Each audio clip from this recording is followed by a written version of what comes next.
Ho, ho, ho! Merry Christmas! Happy Hanukkah! Festive Kwanzaa! Wonderful winter solstice! Ramadan?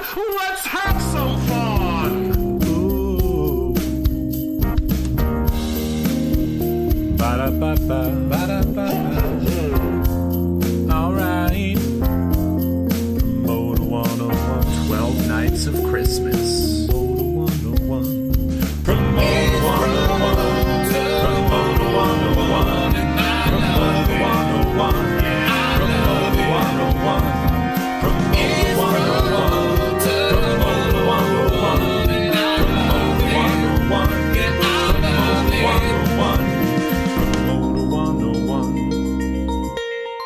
Hey, it's Pete Shapiro from Brooklyn Bowl and a bunch of other stuff, and I'm going to be down at FlyCon on Promoter 101. Shit. Happy holidays, all. It's Promoter 101. It's the 12 Days of Christmas Super Spectacular. Here to introduce our special guest, Mr. W. Luke Pierce. Thanks, Dan. Welcome, everybody, to day 4 of the 12 Days of Christmas on Promoter 101. Today's featured guest, the former Warner Brothers record executive and an industry icon. We're going to welcome a little bit later Mr. Ted Cohen. That was Luke W. Pierce, and he was damn glad to meet you. Welcome to Delta House. Hey, this is Mike Luganbill, Lenore Kinder, Tony Conway, Joe Atamian, Nick Gold, Jay Williams, Adam Voith. You're listening to Promoter 101. Promoter 101. Promoter 101. We continue our world tour. Catch us when we come to a town near you. Next on deck for Promoter 101 will be live at the FlyCon conference in the Big Easy, New Orleans, January 16th at 2 p.m. We'll be recording Promoter 101 live with a special guest from Locken and the Brooklyn Bowl, Mr. Peter Shapiro. Looking forward to it, Dan. Yeah, and you can follow us on Twitter. I'm at The Jew. The show's at Promoters 101, and it's plural, Promoters with an S, 101. And you can always catch Luke at W. Luke Pierce. Of course, it's Dan and I talking every week. You hear enough of us, but it doesn't have to be that way. We're ready to listen. Send us an email with your ideas to steiny@promoter101.net. We can't wait to hear what's on your mind, and we give you our sworn promise to respond to every inquiry in a timely manner because you matter to us. Hi, I'm Sarah Pelch. I'm on Promoter 101. Promoter 101, and we're going to do a year-end review. We've got special guest, contributor from Billboard magazine and Amplified, Dave Brooks. Dave, how you doing, man? I'm good, Steiny. How are you doing? I'm faking it, but at a pretty high level. Well, it's been quite a year for both you and me. Your podcast it's been so fun to listen to. So I'm ready to talk about, this year in review. It has been an amazing year on the podcast, Dave, and we've had a lot of fun doing it. What were your favorites of the year? I know you listen. I definitely like Dave Marcus from Ticketmaster. Probably one of the smartest guys you've had on the show. Marcy Allen from Mac Presents. Just kind of her attitude, and she's definitely a branding badass.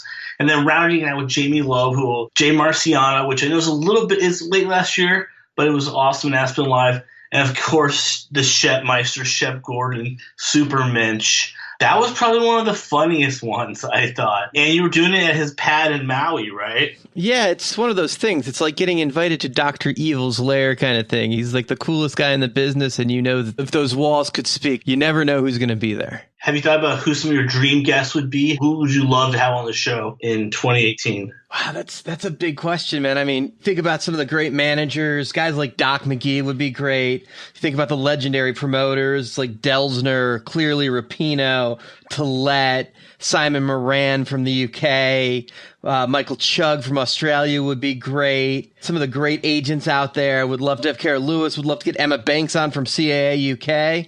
I think my end-all, be-all, I think Carl Leighton Pope would be awesome to get on because that guy's just such an amazing storyteller and character. And then on top of that, maybe a Paul Tillett, and finishing it off on top, my end-all, be-all, number one guest of all times, if we could get him, would be Madison House's Don Sullivan. That guy's a madman. I'd love to have him on the podcast. That's a great list. That's a great starting point. I bet you'll get most of them. In a lot of cases, it's been a matter of connecting, being at the right place in the right time. And, you could know everyone in the world, but finding time to be in the same place at the same time is a challenge. Are there any dream guests that you have that you'd like to see us interview? Well, I thought about this, and I came up with 3. Kara Lewis. The next one is Randy Phillips. And then finally, I think it would be great to have Tim Lewicki on from OVG. It's just crazy how much they've acquired and grown in the last year. It seems like they have all the money in the world, and, you know, those guys have got a lot of experience. I mean, shit, I was watching Fast Times at Ridgemont High the other day. Producer credits for Irving, like right at the beginning. You forget how long he's been riding on high. Guy's been on top of the mountain for a very long time. Yeah. All right, well, that's a whole lot of what could come next year on the podcast, but let's talk about what happened this year. What are some of the highlights, Dave? You know, on top of that list for me is the venue wars. I'm talking about Madison Square Garden with the Forum versus AEG, Staples Center, O2 Arena. I mean, it seems like this simmering fight is just getting worse as each new story develops. You say worse, I say better. I love to see those guys go head to head. It makes for a great soap opera, man. It's like pro wrestling come to rock and roll. You know, we just got a ruling from the Competition and Market Authority in the UK. What they basically said was it's okay for AEG and Jay Marciano to couple the Staples Center with the O2. You can force an act to play one, they want to play the other. Irving and the Live Nation folks and MSG, they were hoping that this decision would be blocked, you know, because they've gotten themselves in issues by combining the Forum and Madison Square Garden in the U.S. And now, you know, they've backed off of that policy. But as they kind of backed off, they seem to have locked AEG in with their two venues, you know. You know, the latest thing to come out about this is news that Shelley Azoff has handed over day-to-day responsibilities for managing the Forum to Nick Spamato. You know, we've been reporting this at Billboard.com. There was a anonymous allegation made against her to a phone line controlled by Madison Square Garden. There was an investigation. Lawyers got involved. And that resulted in basically Shelley changing roles to become chief marketing officer. There's a kind of a whisper going on from the Azoff camp who is saying this is part of the venue wars as well. A number of employees from the Forum and MSG and Azoff MSG Entertainment have been getting hired at AEG lately, and it's just making the suspicions and the distrust, you know, that much worse. Ball plays both ways in that court. Wait to see how that comes, because that can't be the end of that story. I'm sure there's more to come for sure. But Shelley's an icon in this industry, just like her husband, and I'm sure there's two sides to that story. You know, I have a feeling if you go to the Forum, you'll still see her around at shows. The venue wars overall, it's going to be really interesting to watch next year. I think that the place to be watching is which tours get the rules forced upon them, and which tours are able to say, no, we're going to play what we want. Dave, we all know that this has been the year of the failed festival. Yeah, of course we have Fire Festival, Billy McFarland and Ja Rule, which famously flamed out all over. We had the hookah guys crash Pemberton into the ground, which is still being untangled in courts. And not to mention we've had smaller events like Starfest in Texas, Karundanha. I mean, this has been the year when I think the weak festivals really went down in flames. And in the case of Fire and Pemberton, they took a lot of people with them. Let me ask you this. Is this about bad talent buying and bad executives running business, or is this just Darwinism at its finest when it comes to the economy, where the marketplace is answering that there's too many festivals? Well, I think it's a combination of both. I think it's Darwinism culling really poorly managed and leveraged festivals. You know, in the case of Fire, Billy McFarland was essentially just running a Ponzi scheme. I mean, people were promised cabanas and private yachts on Grand Exuma in the Bahamas. And when they got there, they found refugee tents and sweaty cheese sandwiches. So, I mean, that guy just basically lied. Well, Dave, cheese sandwiches are basically mold anyway, right? So, like, the fact that they're sweaty, I think that could just be the new hipster thing. He's a trendsetter, my friend. Bottle service and sweaty cheese sandwiches. That's what the cool people do. A lot of people did show up for those sweaty sandwiches. I thought one of the most intriguing things about Fire was them trying to evacuate everybody from the island after they had to admit the thing was a disaster. I mean, can you imagine sitting in like a hot Bahamian airport for 36 hours with no food, just sweating it, waiting for a old 747 to lug you back to Miami?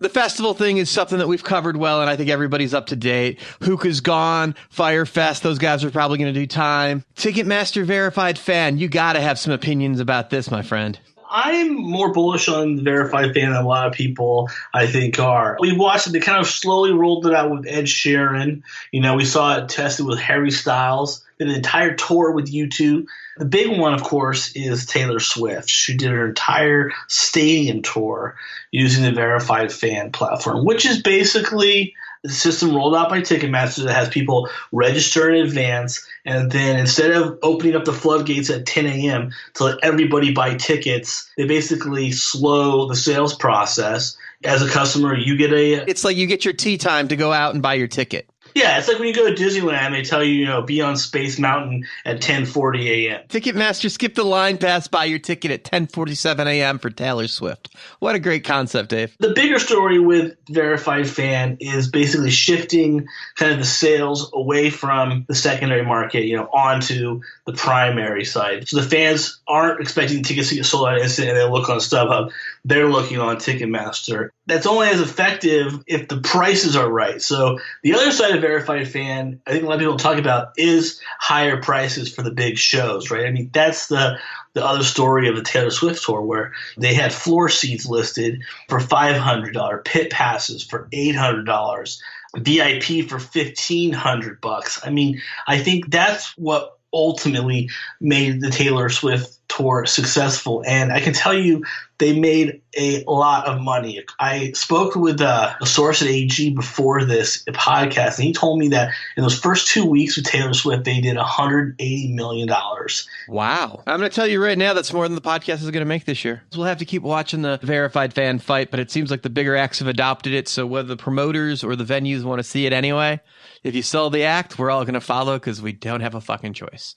What else is popping out in the world, Dave? Last one for this week has just been all the agency movement this year. Jerry Zimmer over at UTA hired Dave Zedek from Live Nation, bringing him back into the agency world, kind of a new position, head of music. And remember, Zedek had been at CAA before. Speaking of UTA, we also saw the closing of their office in Toronto. And you saw Ralph James and Jack Ross ended up going to APA. Rob Zeffirelli, he went to Paradigm. But the big agency story of the year is at WME, right? I mean, this year they hired Scott Clayton and his team over from CAA Nashville to create a contemporary rock desk at WME Nashville's office. And then they brought Mike Berkowitz and like 4 other agents and a bunch of assistants over from APA to do the comedy for WME. And I mean, just 2 monster hires, especially, the thing with Clayton is interesting because he was a partner there at CAA and a co-head of music. I'm sure they felt that one. Well, and let's be clear, Stacey Marks is still at WME and still big part of that comedy department. So it's not like he's got all the comedy there. It's just added to that mega team that puts them together into one big comedy department, which is just massive. But Clayton coming over, bringing such acts like the Dag and Mare over with him. Jesus Christ, that guy's just huge. And everybody loves him, so that game's on fire. And William Morris seems to have the momentum, and you just feel like this is not the end of the story. There's probably more to come. Any guesses what could happen next on the agency side? I would really think that you're going to see more back and forth. But I think the best part about this stuff is it doesn't matter where your agent's at. Like, it's still one guy calling one buyer and selling a date to them. It doesn't matter if you're at Live Nation, AEG, Nederlander, Emporium. It doesn't matter. One promoter, one agent, calling or emailing someone, selling a date. It doesn't change a single thing to the fans at the end of the day. It's just backstage drama. Yeah, exactly. I mean, you notice that with most of these agency moves, I mean, most of the acts go over with their agents. So they're obviously loyal to the person as opposed to the title. The big moves of the year, too. Like, you wind up going over to Billboard, man. That's a huge story of the year, too, right? Yeah, I mean, I went over in March, and it's been a great year working with those guys and doing the Billboard Touring Conference. I've had a lot of fun. I thought the conference was a ball this year. Great social hang. Probably be just a tad bit better if you were able to move it back to New York. So, love what you got going on over there, man. Looking forward to the next year to come, and I appreciate you taking the time and wrapping the year up with us, my friend.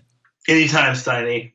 Promoter 101, joined by the great Dave Brooks. Tim Borer from UTA on Promoter 101. Day 4, Promoter 101, 12 Days of Christmas. We're very excited about the featured guest, Dan. It's a record industry icon, been at everything from Warner's, where he helped guide the career of many incredible acts to his current position at Tag Strategic. We're welcome to the podcast, Mr. Ted Cohen. Joined by an icon. The legendary Ted Cohen's with us. It's great to be here. Let's start with a little history. Where do you want to begin? Your Camelot days. Let's go there. Well, let me go back even earlier than that. Back in the early 60s, you can back into my age, although I don't feel it. You're going on 25 or 30 now, right? I'm 25 or 30. Mentally, I'm still in my 30s. There's definitely a Peter Pan thing happening with you, yeah. When I read the article, I didn't read the book, in Esquire in the mid-'80s about the Peter Pan syndrome, talking about doctors and lawyers who didn't want to grow up, I went, have my job and think about not growing up. I mean, I'm being paid to go to concerts. That was my job. When I was in high school, my mother was hired by wealthy Jewish families in Cleveland. We were from Shaker Heights. My mother got hired by wealthy families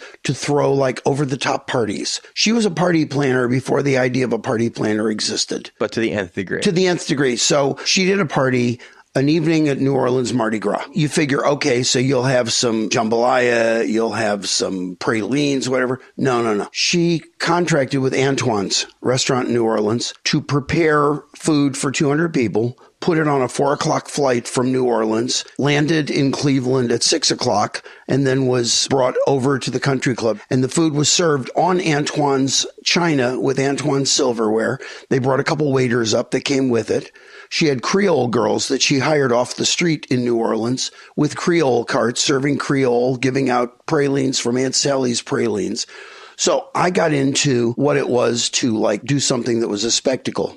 At the same time, I had my bar mitzvah. My mother ends up hiring Mike Douglas from the Mike Douglas Show, a nice Irish Catholic boy from Chicago, to sing at my bar mitzvah because the theme of my bar mitzvah is an evening at the Cohen Cabana, a play on the Copacabana, starring Ted Cohen in his first appearance as a man. My mother invites Mike and his wife, Genevieve, to come to the bar mitzvah. Mike is still so shell-shocked from being an out-of-work singer in Chicago that he goes, "Where can my wife sit in the kitchen during the party?" No, we have a table for you. So our families become friends. What does this have to do with anything? A year later, Mike's secretary, this woman, Marianne Gallant, calls up my mother and says, "Hi, Mike asked me to call. We have this band on the show tomorrow. They're doing the show. They're on their way to New York to do Ed Sullivan. They're called the Rolling Stones. Would Ted like to come?" So it turns out the Rolling Stones did the Mike Douglas show before they did the Ed Sullivan show. As a warm-up. I go down there. Mick is a prick. Keith is actually nice. The first words I ever heard from the Rolling Stones was Keith saying to Mick, "Would you sign the fucking kid's album? He's standing there in front of you," because I'm standing there holding the first album going, "Hi, would you sign this?" Years later, I worked with Mick when I was at EMI, and he goes, "Nice to meet you." I said, "No, I met you when I was 13. You refused to sign my album." He goes, "I was a jerk then." The show over the next couple of years had Chad and Jeremy, Peter and Gordon, the Byrds, Beach Boys. Marianne would call my mother and say, "Does Ted want to skip school and come down to the show?" And my mother would write a note to my teacher, "Ted's sick today. Ted needs to go hang out with rock and roll icons." That was it. I started managing bands in high school. I ended up managing Eric Carmen. And I joke, he was a local prima donna in high school. He became a world-class prima donna years later. And you made that happen. Went off to college in pre-med, Ithaca, and I went in pre-med. It turns out nobody applied to Ithaca in pre-med. I got in. When I got there, I found out that it was like one of the best communication schools on the East Coast, comparable to NYU and Columbia and BU. And one day somebody says to me, it's like maybe a month into going to school there, says, "Are you going to go hear Rod Serling tonight?" Turns out he was teaching how to write for television. I go to see him, and it was transformative. It changed my life. I went to the dean of the communication school and said, I worked in a radio station all through high school. I managed bands. I hung out at the TV station. He goes, "What are you doing in pre-med?" I go, "My mother wanted a Jewish doctor." I called my mom, broke her heart, told her I was switching to communications. Ended up going to work for a club, helping them book bands. And at the time, this was pre-cassette. What was the club? It was called The Warehouse. The company was called Menorx, M-N-O-R-X. It was owned by Gary Morfitt. Gary Morfitt was Gary Moore's son from I've Got a Secret and What's My Line. The Warehouse was literally just this big, horrible sounding metal building. It was one of those tough shit on steroids. And so they would send me out to Syracuse, Elmira, Cortland, all these little towns to go see bands that had said, "Hi, we want to be an opening act in the club." And so I would drive around on the weekends and go see bands.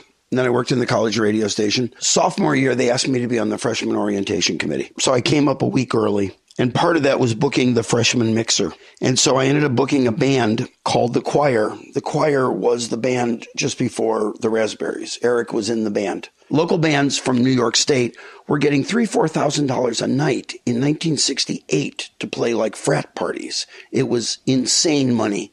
So I figured I could bring a band in from Cleveland, put them up in one of the dorms, and still put $2,000 in their pocket.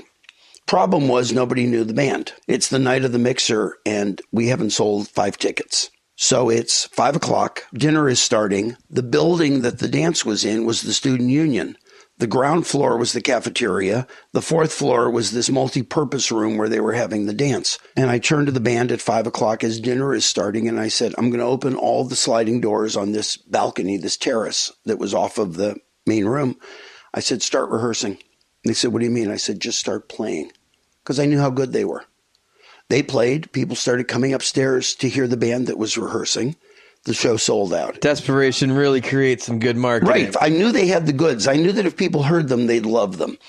Anyway, the end of my sophomore year, the teacher says to me, look, if I give you a C in advertising, you stay in school next semester. If I give you a D, you go home for a semester. He says, I think you need the D. I think you need to know that you have to come to school. So he gives me a D. I'm told to go home for a semester, academic probation. I come back to Cleveland, nice Jewish boy, Shaker Heights, talk my way into John Carroll University. Within 2 weeks, I'm running the campus radio station, WJCU. It ends up through a fluke. The rock station, WNCR, had gone off the air, and WMMS hadn't started yet. We're a 10-watt college station, but sitting up on top of the highest point in Cleveland, covering the city, and I've got Blood, Sweat, and Tears coming to the college station. I've got Johnny Winter coming to the station. I become friends with all the local promo guys. I become friends with a guy named Billy Bass. Billy ran Chrysalis Records for a while for Terry Ellis, but he was a local DJ. He was like this overnight DJ. He introduces me to his roommate. His roommate is a buyer for Disc Records, 34 stores in like 10 states. I'm getting bored with my sitting out my academic probation, and this guy's name was Lynn Doyle. Lynn says, would you like to be the co-buyer with me at the store? Okay. All of a sudden, I'm the co-buyer for a chain of 34 stores around the country. That's real buying power. I've got Neil Bogart coming in to play me the new releases from Buddha Records. I'm meeting like Eddie Rosenblatt, who ended up running Warner, all these people. I ended up going to work. Columbia Records offered me a job in Cincinnati. I go to work in Cincinnati doing local promotion. I discovered that I like promotion, but I love bands more. The first band I ever ran away with is Chicago. Chicago said, get on the tour bus. We're going to St. Louis. And I'd call my boss on Monday. Hi, I'm in St. Louis. What are you doing in St. Louis? I'm flying back today. Chicago asked me to go with them. And every weekend I'm going somewhere for some show. I'm driving up, getting on a plane or a bus. I meet Shep Gordon. Who was a guest on the podcast just recently. Shep was amazing. I mean, I always say that Shep spoiled my life because he was so smart and so nice that I expected every manager to be as smart as Shep and every manager to be as nice as Shep. I met managers later as nice as Shep, but not as smart. And I met managers maybe as smart as Shep, but real assholes. The combination is the combination is the thing. The thing that made Shep unique, he was such a mensch. He was such a human being, and it remains that. I mean, I saw him a few months ago. In 1973, I went down to Atlanta to Fulton County Stadium. I was invited by a program director from a radio station down there to come down for Led Zeppelin. We go to the show. It's 73. There are no cell phones. There are no pagers. There's barely smoke signals. The regional guy for Atlantic, his name was Larry King. And he goes, I got bad news. We meet him at the box office. He says, there's no tickets. We're like, okay, what do we do? There's no one to call this. What do we do? I said, let me work on this. About a year earlier, I was backstage at Hara Arena in Dayton, Ohio, this little hockey arena. I mean, barely you could call it arena. It was an ice rink with maybe 5,000 seats around it. There's a girl standing by the backstage door. And she says, can I come in with you? And I went, yeah. And I turned to the security guy and I went, it's okay, she's with me. And he goes, no, she isn't. I said, yeah, she is with me. A few minutes later, I come out with all the managers and the promoter, and they all said, let her in. 2 weeks later, I go back to Hara Arena, and I said, hi, Ted Cohen, Warner Brothers, I'm on the list. And same security guard goes, no, you're not. And I went, well, no, you haven't even looked at the list. I'm on the list. He goes, I don't have to look at the list. You're not on it. Hi, I was a real fucking asshole 2 weeks ago, and I'll never do it again. So the fast forward to Led Zeppelin in Atlanta was, I had learned security has a job. Being a dick at the backstage door ultimately was not going to get you anywhere. So after apologizing to the guy, he let you in? He let me in and we became friends. So I'm in Atlanta now a year later. And I said, let me see what I can do. And about 10 minutes later, I walk up to this guy and I said, hi, my name's Ted Cohen. I'm with Warner Brothers. I'm here with Larry King from Atlantic. There's no tickets at the box office. I was told you might have them, that you're the tour manager. And he reaches in his pocket and hands me an envelope. Oh, I got the tickets here, but how did you get on stage? I said, well, I just told them I had to see you. Guy standing next to him turns to me, hands me his business card and says, call me Monday. And so I look at the card and I go, whoa.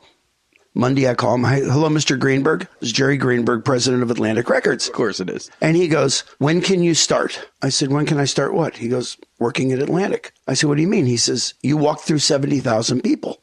You have to work for me. What do you want to do? I said, I want to do artist relations, artist development. He goes, fine. Where do you want to live? I said, I don't know, New York or Chicago. He says, pick which city you want to live in. You're coming to work for me. You'll start in a couple of weeks. 2 days later, Eddie Rosenblatt calls, screaming, what the fuck? It turns out, and I sort of knew it, Jerry Greenberg could not offer me a job without calling Eddie saying, I want to take your guy, because it was Warner, Elektra, and Atlantic. So Eddie goes, what are you doing? I said, I want to do artist development. He goes, fine. Bob Ruggiero will call you in a day or two. You'll do artist development. We'll figure this out. I've told Jerry you're not taking the job. So I didn't go to work for Atlantic. I've stayed friends with Jerry over the years. And then his daughter ended up working for me. I ended up hiring his daughter as my assistant. Halfway through the interview, I figure out, she says she worked at Mirage Records. I go, Greenberg, really? So I went into artist development. They told me to pick a city, which changed my life. I know you've only asked one question so far. Told me to pick a city. I'm fascinated. And I feel like Maggie knows the story. I picked Boston.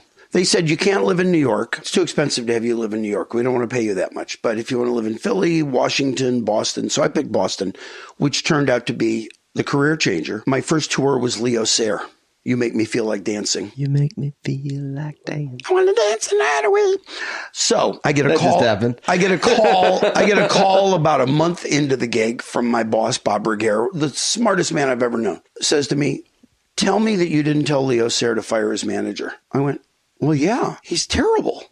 They're giving Leo away for Juicy Fruit gum wrappers. Send in the most gum wrappers and win Leo Sayer for your high school prom. He says, you can't do that. I went, okay, fine. So I learned to tone it down a little bit. Anyway, so I do artist development. It's going good. But the thing that turned out cool was Boston was Silicon Valley before Silicon Valley. Explain that. So you had Data General there. You had computer companies in Boston.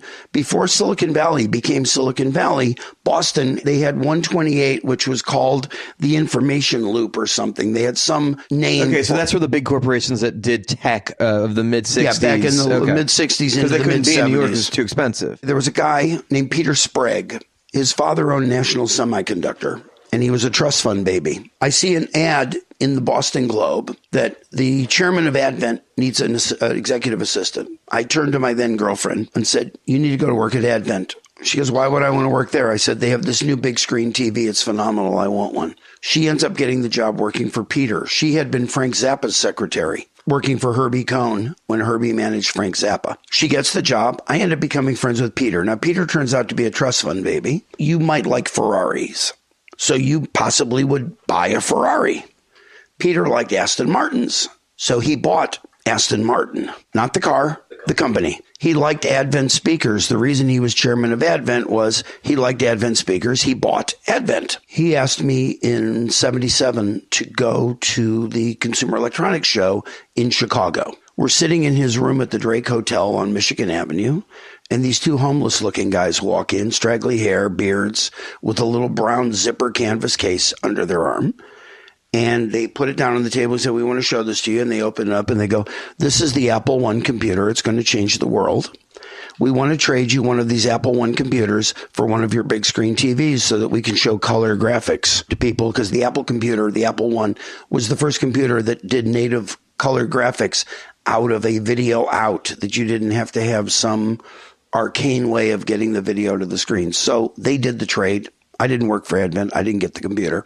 But I met Jobs and Wozniak, started getting interested in technology. You went past that really quick. That was Jobs and Wozniak was those gentlemen's names? Steve Jobs and Steve Wozniak. Okay, I think we might have heard of them. I got interested in technology. At the same time, Todd Rundgren, while I was doing local promotion, I fell in love with his album, Something Anything. I don't know if you've ever heard the record, but on there, like cut 22 on a 2-record set was Hello, It's Me. I fell in love with the song. I spent 2 years working the song at radio. 2 years later, it was a top 5 record. Before Hello, It's Me The other single had sold like 75 to 100,000 albums. After Hello, It's Me, he sold 1 million albums. He got me into video and ultimately then got me into computers at the same time that I met Jobs and Wozniak. Let's talk about the Spinal Tap. Spinal Tap era? Yeah. So, I mean, I ended up in situations over the years, the bands I worked with, Asia, Black Sabbath, Uriah Heep, Van Halen, Fleetwood. But I ended up working with a lot of metal bands. My bands that I was assigned over the years, I did the first 4 years of Prince. I did the first 6 years of Van Halen. I did 10 years of Fleetwood Mac from the year before Stevie and Lindsay, when it was Bob Welch, through mid-'83. And they would assign me what was literally called baby bands. With the exception of The Who, every band I worked with was at the beginning of their career. And I would do a combination of getting the right people to come see the show. I wasn't in publicity, but I had a reputation that I knew what you liked. And if I invited you to come see Prince, this kid that nobody knew anything about, you'd go, okay, I'll come see it. I mean, isn't that the kid that's the R&B singer? Because you were the tastemaker. People trusted you. So they trusted it, and I would never invite you to something you wouldn't like. Seriously, I might come to Seattle and not invite you to a show. And you'd say later, I didn't think you'd like that. You might also like the Kinks. You probably won't like Teddy Pendergrass. Exactly. You were the original Algorithm. I was Algorithm. The legendary pictures of you with Townsend and Van Halen, and it's incredible. Your Warner days, well documented. You're rubbing elbows with the best. Right, but I describe myself as a marshmallow to people in terms of the guys that I really liked, like Pete and Michael Anthony and David Lee Roth from Van Halen and Dez from Prince. With the ones that are still alive, I've stayed friends with them for years. And how does that make you a marshmallow? What does that because mean? I get all like hugs and kisses and whatever. But Martin and I were talking that I told a story about Public Image where they were playing at the Palladium in New York. And in the middle of the show, Johnny Lydon and Keith Levine go off stage, and Martin and a guy named Jaw Wobble, a bass player, are doing a bass and drum solo. I'm watching Keith and Johnny. They walk out the back door of the Palladium, get in a cab, and leave in the middle of the show. I go behind the drum riser, and I go to Martin. I sneak up behind and go, they're gone. He goes, what? They left. They got in a cab. They fucked off. They left. He calls Wobble over. He goes, they've left. Now, that was all of the story that I remembered. Last year when we were here, Martin had this woman that was following him, filming everything, and he's telling the story. He added the part I didn't remember. So he says, do you remember that the minute I told Wobble that Johnny was gone, he had a solo deal on Atlantic? He switched gears and he yelled out to Martin, do whatever the song was from his solo album, and basically flipped the show into the Jaw Wobble Martin Atkins solo show and started doing Jaw Wobble originals. So, I mean, I really loved the time I spent. One of the most exciting things, almost 4 years ago now, I was at CES, the Consumer Electronics Show. A guy walks up to me around 5:30. He says, what are you doing after this cocktail party? We were at some Intel cocktail party. I said, I'm going back to the room. He says, go onto YouTube and look for Pete Townsend and Adele. And I went, okay, why? He says, trust me, just watch it. And he goes, it's 30 minutes long. Watch the whole thing. It's Pete Townsend and his girlfriend Rachel in an Airstream trailer that they've turned into like a podcast studio, not unlike what you're doing here.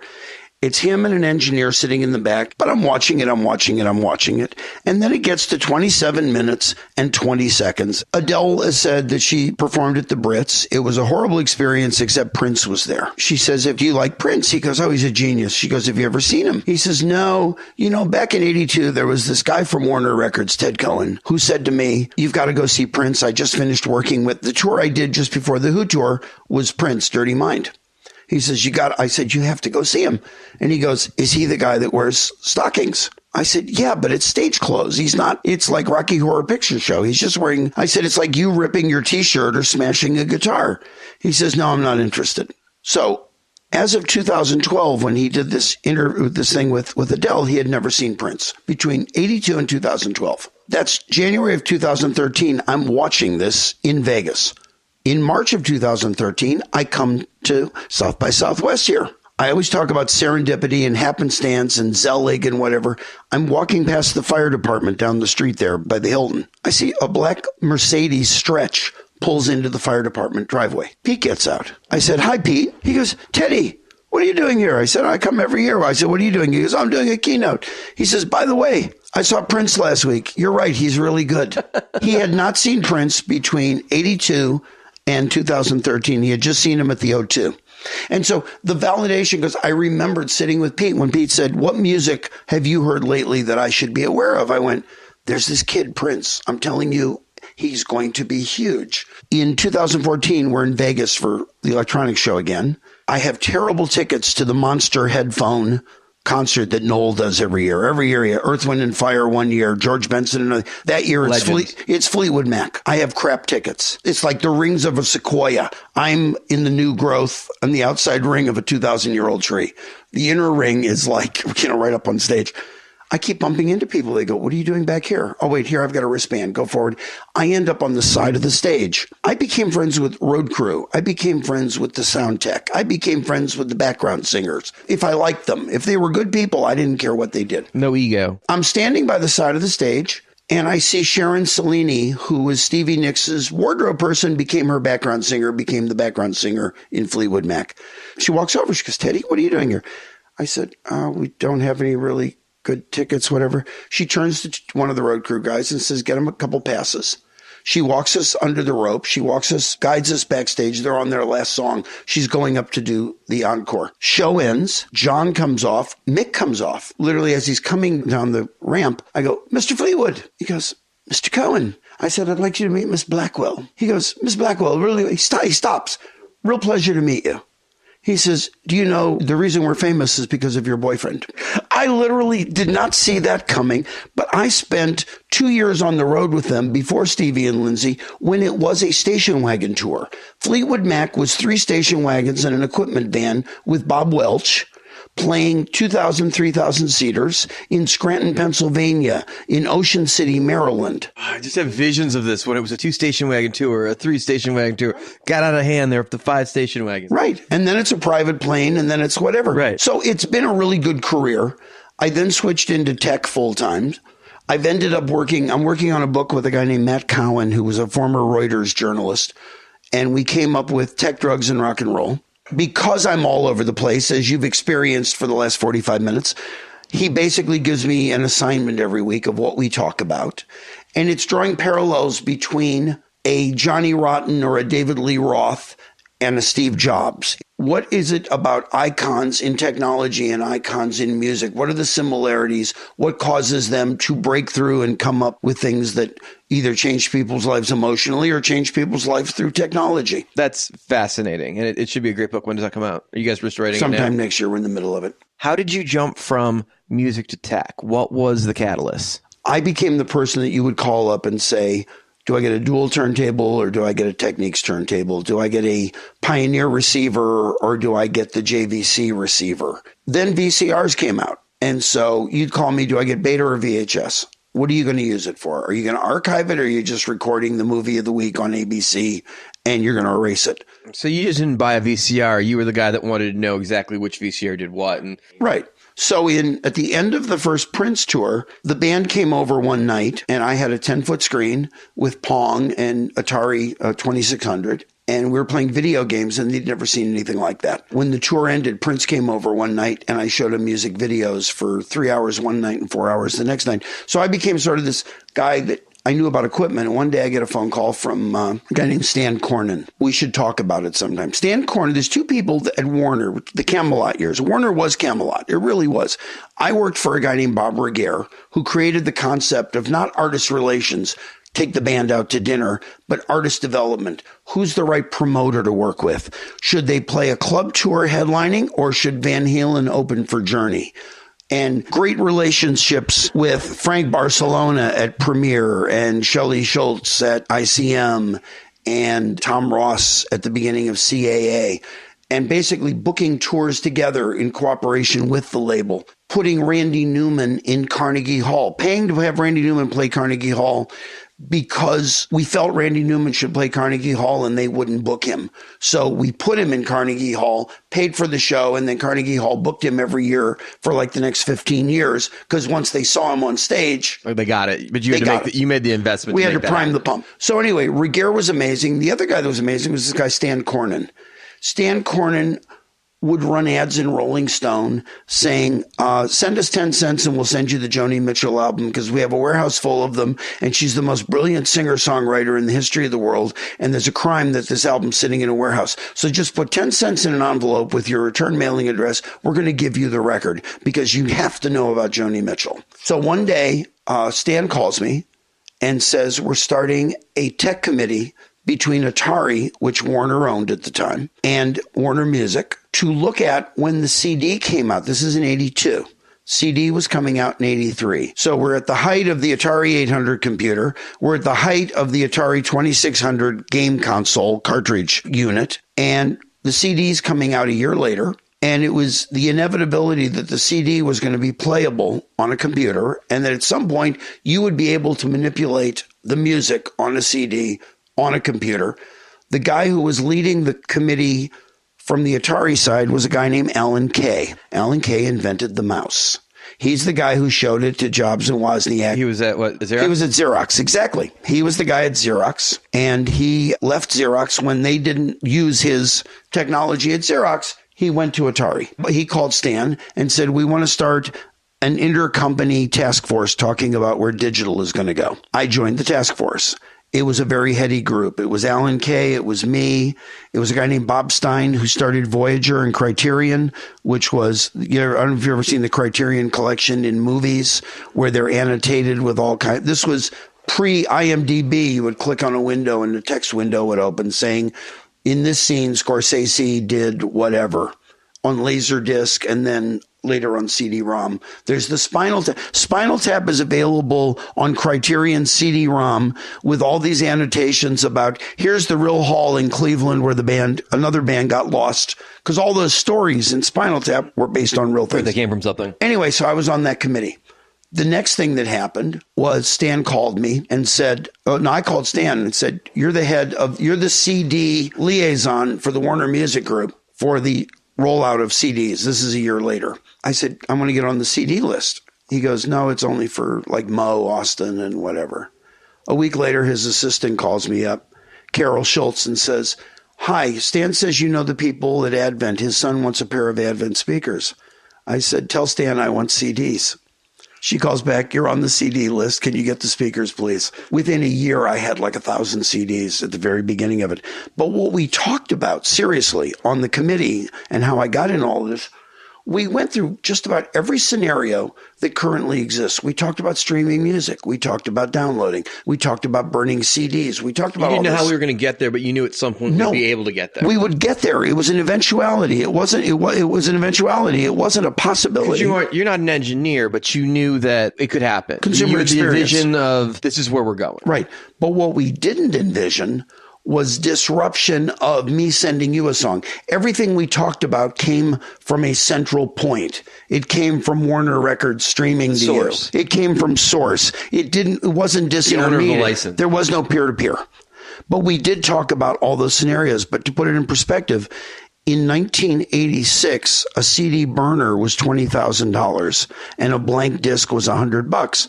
So the people around us who didn't get where it was going said, well, this will never be a problem because who can afford $20,000 for a CD burner? 3 years later, CD burners were free with purchase when you bought your Dell computer. The concept of where it's going, they didn't think the personal computer was going to be a thing either. A lot of companies had passed on it. Right. So when I transitioned, I ended up working for Philips Electronics. We had a technology called CDI, which was CD-ROM on a set-top box, very similar in style to what became a DVD player. I produced a title for the Cranberries, co-produced a title for Santana. We did a title with, I think, a friend of yours, Dave Fry. Dave Fry was doing the Horde Festival. We did the Horde Festival CD-ROM. So it was a virtual access to the Horde Festival with live clips by Sheryl Crow, Black Crowes, Dave Matthews, John Popper, Cheryl, touring the festival. And I went on the road. So you were able to connect the technology back to the music and be the doorway between the two, right. two different I love industries. the music and I love the tech that empowers it. And as you say, I'm not an engineer. My whole thing is if I can conceptualize with designers a great front of screen experience, we can find the technology to support the experience. If you start designing the experience, like how do we use this technology it's going to look like a technological experience. It's not going to be immersive. It's not going to be engaging. So my thing is always start with something really cool on the front of the screen, and we'll back into how to deliver that. A visionary. Ted, thank you so much for taking the time. Thanks, man. From Van Halen to the cutting edge of technology, Ted is always the center of everything going on. A true icon. And a finer mensch you could not know. Hey, this is Mike Luganbill from Straight No Chaser, and you're listening to Promoter 101 with Dan Steinberg and Luke Pierce. Hey, if you want to reach out to us, just send us an email to steiny@promoter101.net. Tell us what you're thinking. We're here for you. We want to listen and know, but we're here for you.